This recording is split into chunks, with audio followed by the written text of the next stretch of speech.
Hello दोस्तों, मैं आपका भाई ऋतिक स्वागत करता हूं आपके अपने YouTube channel agriculture on top knowledge में। तो दोस्तों, मैं उम्मीद करता हूं आप सबके जो बोर्ड के एग्ज़ाम थे बहुत ही बढ़िया हुए होंगे। ठीक है, तो दोस्तों अब हम कंटिन्यू करते हैं जो हमारी यूपी कैडेट का एग्ज़ाम है उसकी तैयारी। ठीक है, आप इस वजह से क्या आप मेरे चैनल के साथ जुड़े रहें, बिल्कुल फ्री ऑफ कॉस्ट क्या मैं पूरी तैयारी आपको क्या चैनल पर कराऊँगा। ठीक, आपको पर डे क्या है क्लास हर चीज़ की मिलेगी। अगर आप ज़्यादा से ज़्यादा सपोर्ट करते हैं तो आपको जो मेरे नोट्स हैं बिल्कुल फ्री ऑफ कॉस्ट क्या आपको प्रोवाइड करा दिए जाएंगे। ठीक है, आप इस नंबर पे क्या मैं मैसेज करें और फ्री ऑफ कॉस्ट क्या नोट्स आप पा सकते हैं। एक शर्त है, पर आप हमारी वीडियो को अपने दोस्तों तक शेयर करें। ठीक है, अगर आप चैनल पर पहली बार विजिट कर रहे हैं तो आप हमारे चैनल को सब्सक्राइब कर लें, बेल आइकन दबा दें, जिससे आने वाली हर एक वीडियो का नोटिफिकेशन, जो भी मैं एग्जाम से रिलेटेड वीडियो डालता हूं या कोई इन्फॉर्मेशन वाली वीडियो डालता हूं वो आप तक क्या पहुंच सके। तो ठीक है, तो दोस्तों आज की जो हमारी क्लास होने वाली है पशुपालन से होने वाली है। ठीक है, तो ये कौन सी क्लास होने वाली है? भेड़ की नस्लें, यानी कि चौथी क्लास होने वाली है। इससे पहले क्या मैं 4 क्लासें क्या करा चुका हूँ। ठीक है, जो हमारे पार्ट की क्या है चौथी क्लास है। उससे पहले क्या मैं 4 क्लासें करवा चुका हूँ यूट्यूब के हिसाब से, पशुपालन के हिसाब से कौन सी है 5वीं क्लास है। ठीक है, तो आज की जो हमारी नस्ल की है भेड़ की, भेड़ का सबसे पहले जूलॉजिकल नेम की बात करते हैं, बोटनिकल नेम वैज्ञानिक नाम की, तो ओविस एरिस होता है। गुणसूत्र की बात करते हैं तो 54 होते हैं। ओके, कितने होते हैं? 54 होते हैं। कुल की बात करते हैं या फैमिली की तो बोवाइडिस होती है। क्या होती है? बोवाइडी होती है। ओके, कुछ इसके महत्वपूर्ण तथ्य हैं जो आपको क्या जानने जरूरी हैं, क्योंकि क्वेश्चन जो बनता है इन्हीं से ही बनता है। तो सबसे पहला पॉइंट हमारा केंद्रीय भेड़ एवं ऊन अनुसंधान कहाँ पर है, यानी कि SWRI कहाँ पर है? ये कहाँ पर है? अभिका नगर, मालनपुरा, टोका, राजस्थान के अंदर है। ठीक है, उसके बाद बात करते हैं एशिया की सबसे बड़ी ऊन वाली भेड़ है, यानी कि एशिया की सबसे बड़ी ऊन किस भेड़ पर पाई जाती है, पाई जाने वाली मंडी है। ठीक है, ये मंडी होगा।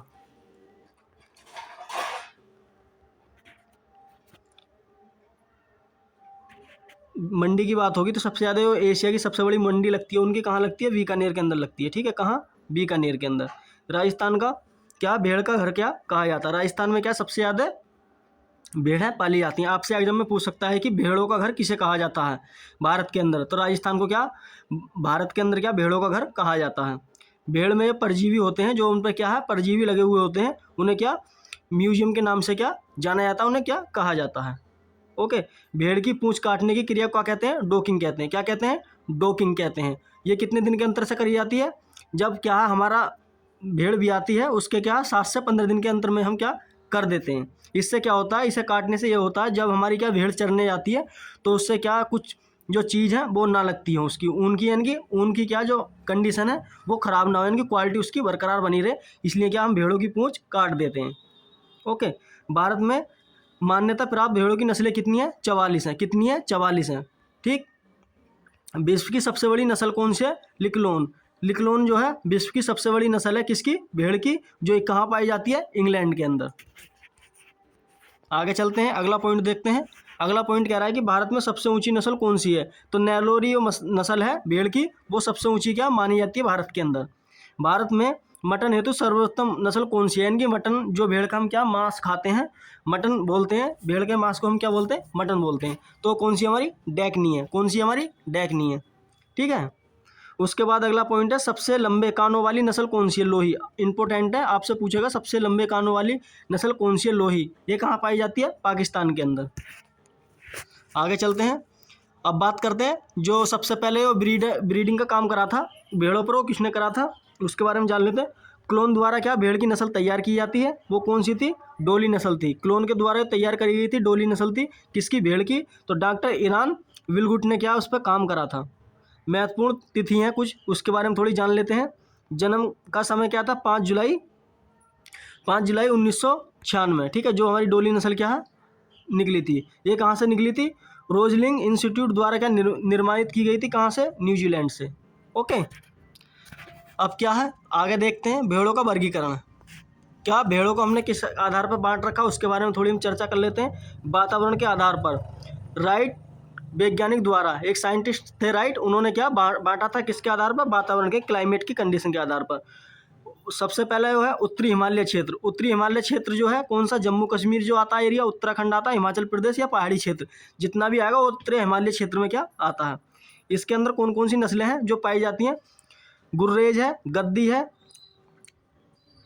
और कौन सी है, बकरवाल है, बकरवाल है, रामपुर है, और क्या है, बुसायर है। ठीक है, कौन सी है, बुसायर है। उसके बाद बात करते हैं पश्चिमी यानी कि शुष्क और अर्धशुष्क वाले क्षेत्र, ड्राई एरिया और सेमी ड्राई एरिया वाले क्षेत्र। जैसे कि इसके अंदर कौन कौन सा आता है, राजस्थान है, गुजरात है, हरियाणा है और उत्तर प्रदेश है। ओके, ये सब क्या इसके अंदर आते हैं। तो इनकी जो नस्लें हैं कौन कौन सी, उनके बारे में थोड़ी जान लेते हैं। चोकला है, मारवाड़ी है, जैसलमेरी है, सोनाडी है, मालमपुरा है, मगरा है। ठीक है, ये क्या इसकी नस्लें हैं जो ज़्यादातर क्या पश्चिमी शुष्क प्रदेशों में पाई जाती हैं। ये आपको क्या पता होना चाहिए। और अपने हाथों हाथ कॉपी में भी लिखते चलें। ओके, कॉपी में भी क्या लिखते चलें। उसके बाद बात करता हूँ, जाली है, बीकानेरी है, अब अभिशस्त्र है और अभिकालीन नस्लें। ये कैसी हैं हमारी, जो शुष्क और सेमी ड्राई एरिया और ड्राई एरिया में क्या पाई जाती हैं, जो राजस्थान में क्या ज़्यादातर इनकी पाली जाती हैं। उसके बाद आगे चलते हैं, तीसरी है दक्षिणी पहाड़ी क्षेत्र। जो दक्षिणी है, कौन सा है, दक्षिणी।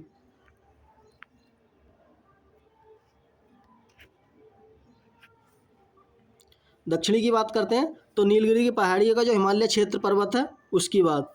इसमें कौन कौन सी नस्लें पाई जाती है, डैकनी है, नैरोरी है, रायनंद है, हंस है, कोयम्बटूर है, मंडिया है, और कौन सी हमारी टिच ब्लैक है, ब्लैक लेक है, और कौन सी है, बिलारी है। ओके, उसके बाद बात करते हैं चौथी है, पूर्वी क्षेत्र में पाई जाती है, इनकी बिहार वाले जैसे छोटा नागपुर और शाहवादी।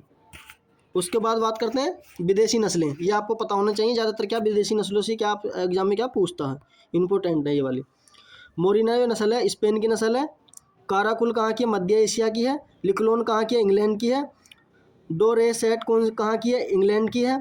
और रेम्बुलेट कहाँ की है, फ्रांस की है। सेवलोक कहाँ की है, इंग्लैंड की है।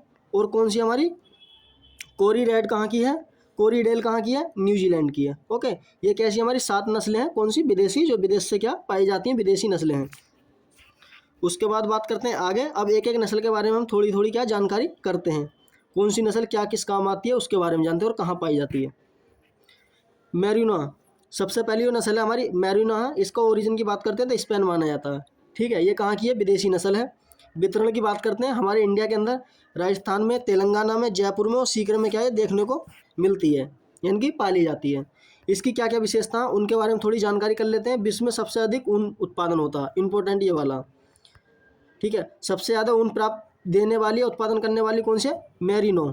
मैरिनो ने जो भेड़ कैसी हमारी सबसे अधिक ऊन देने वाली है। विश्व की जो 80% ऊन है इसी नस्ल से और संक्रमण नस्ल से क्या प्राप्त की जाती है। उसके बाद आगे चलते हैं,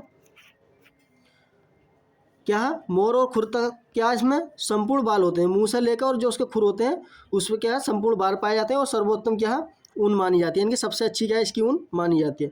गंदे व कंधे पर ये क्या झुर्रियाँ व सलवटें होती हैं। गंदे से ले जो इसके गर्दन है, कंधे हैं, उन पर क्या झुर्रियाँ पाई जाती हैं और सलवटें पाई जाती हैं। नर में क्या होता है, घुमावदार सींग होते हैं, मादा में सींग ये नहीं पाए जाते, यानी कि इसके जो नर है उसमें सींग पाए जाते हैं और उसकी मादा उसके अंदर नहीं पाए जाते। बात करते हैं वूल उत्पादन, यानी कि ऊन का उत्पादन। नर भेड़ से कितना मिलेगा, यानी कि जो हमारा नर है उससे कितना मिलेगा, 10 से 14 kg पर वर्ष के हिसाब से मिल जाता है। मादा से कितना मिलेगा, 7 से 9 kg पर वर्ष के हिसाब से। इंपॉर्टेंट है ये वाले दोनों पॉइंट, ठीक है, बहुत ही आपके एग्जाम से। आगे चलते हैं। तो दोस्तों अगर वीडियो आपको अच्छी लगे तो वीडियो को लाइक करें और लास्ट में कमेंट करके जरूर जाएं, बताएं आपको कैसी लगी।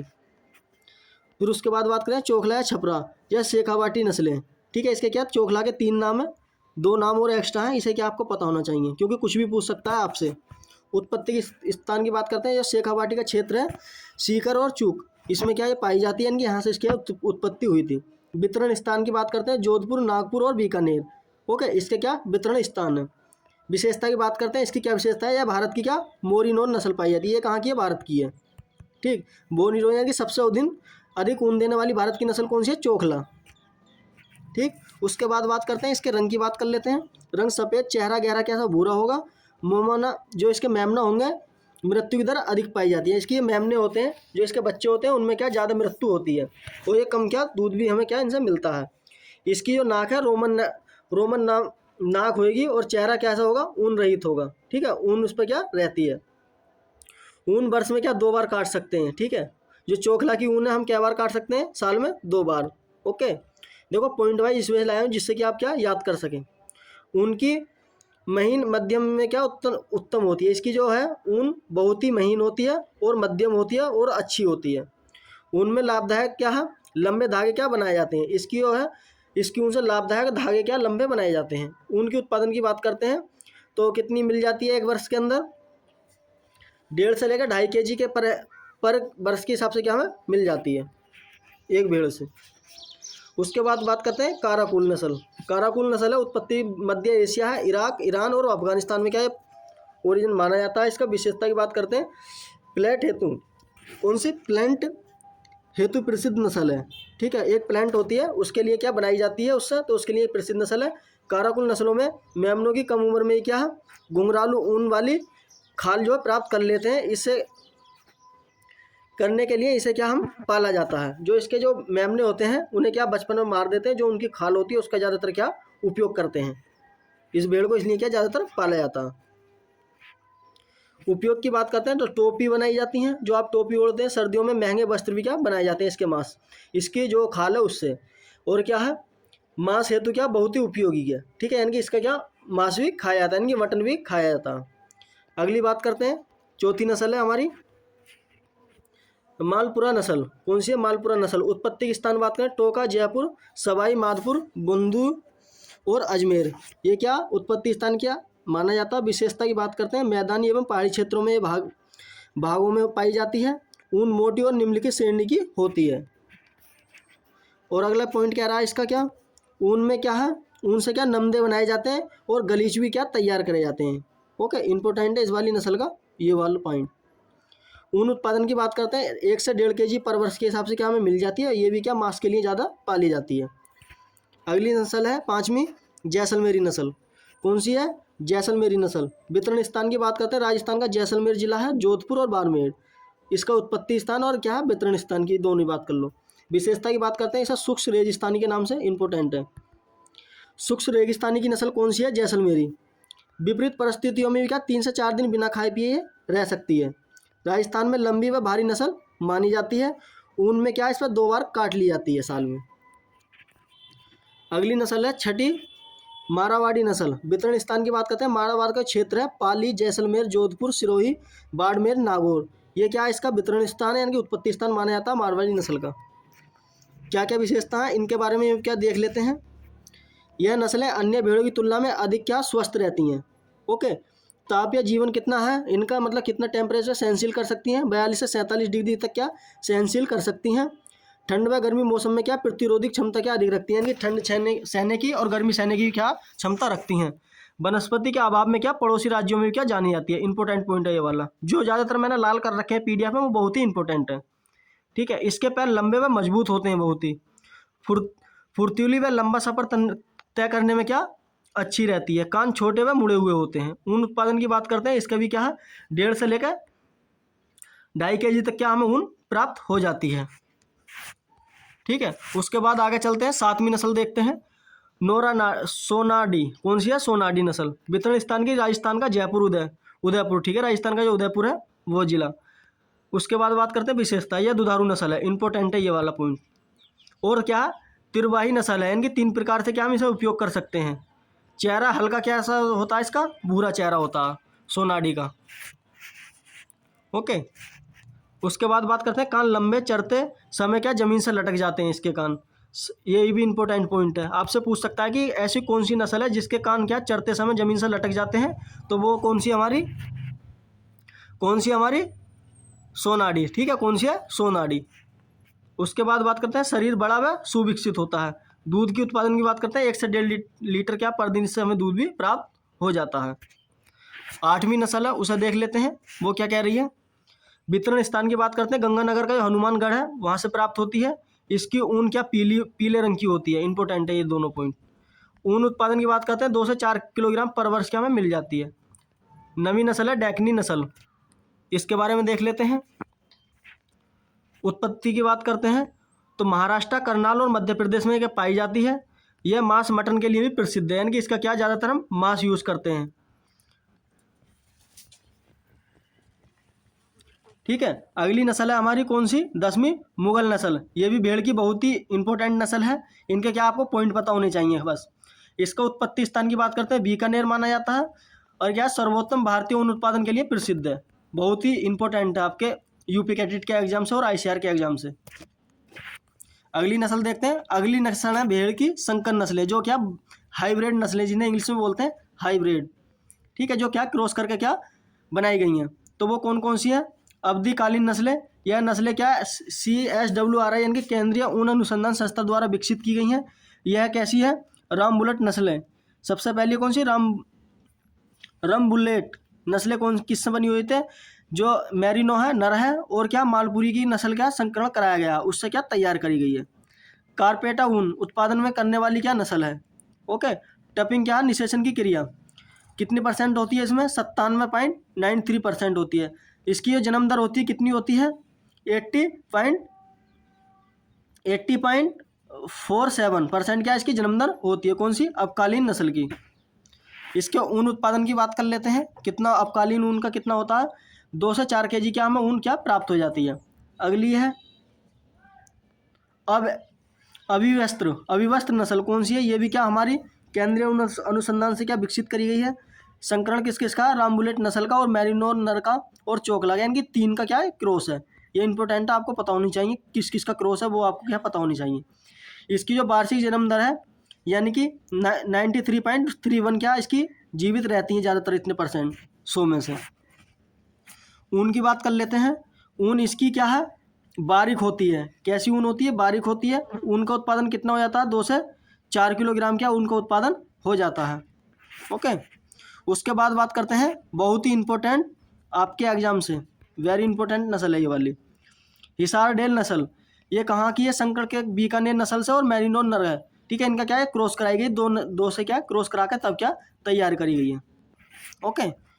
तो थैंक यू दोस्तों, आई होप, मुझे उम्मीद है कि आपको क्या ये वीडियो अच्छी तरह से क्या समझ में आ गई होगी। ठीक है, अगर आपको कोई भी और जानकारी चाहिए तो आप मेरे इस व्हाट्सएप पर क्या करें, अगर आपने मेरी जितनी भी पिछले यूट्यूब पर क्लासें पढ़ी हुई हैं यूपी कैडेट के एग्जाम से रिलेटेड, वो सब मैंने क्या सब्जी वाली और आपकी जो गेहूँ धान वाली फसलें हैं वो सब क्या करा चुका हूँ। अब ये हमारी क्या कौन सी चल रही है, पशुपालन की चल रही है। ठीक है, इसी प्रकार सारी क्लास आपको क्या रोज़ की रोज़ मिलेंगी। आप इसी प्रकार में सपोर्ट बनाए रखें, आपकी सपोर्ट से क्या है मैं यहाँ तक आया हूँ। तो इसलिए दोस्तों आप मुझे सपोर्ट करते रहें, बस आपकी क्या सपोर्ट की ज़रूरत है। देखो सब्सक्राइब करने का और वीडियो को लाइक करने का आपको कोई पैसा नहीं देना पड़ता, उससे क्या होता है थोड़ा सा मुझे मोटिवेशन मिलता है। ओके, मुझे अच्छा लगता है कि आप लोग मेरी वीडियो को पसंद करते हैं, तो इसलिए क्या मैं आपके लिए कंटिन्यू मेहनत करता हूँ और PDF बनाता हूँ। अगर आपको ये PDF चाहिए तो इस वाले दिए गए नंबर पर भी मैसेज करें व्हाट्सएप पर, मैं एक ग्रुप बनाऊँगा आपका। ठीक है, उसमें कुछ बच्चे और भी जुड़े हुए हैं। ठीक है, उसका ग्रुप बना के क्या आपको फ्री ऑफ कॉस्ट क्या है प्रोवाइड कराऊंगा। ओके। तो दोस्तों मस्त रहें, स्वस्थ रहें और अपनी यूपी कैडेट एग्जाम की तैयारी मेरे साथ कर मिलकर क्या करते रहें। धन्यवाद, मिलते हैं इसी प्रकार की अगली वीडियो में, तब तक के लिए हमें इजाज़त दें।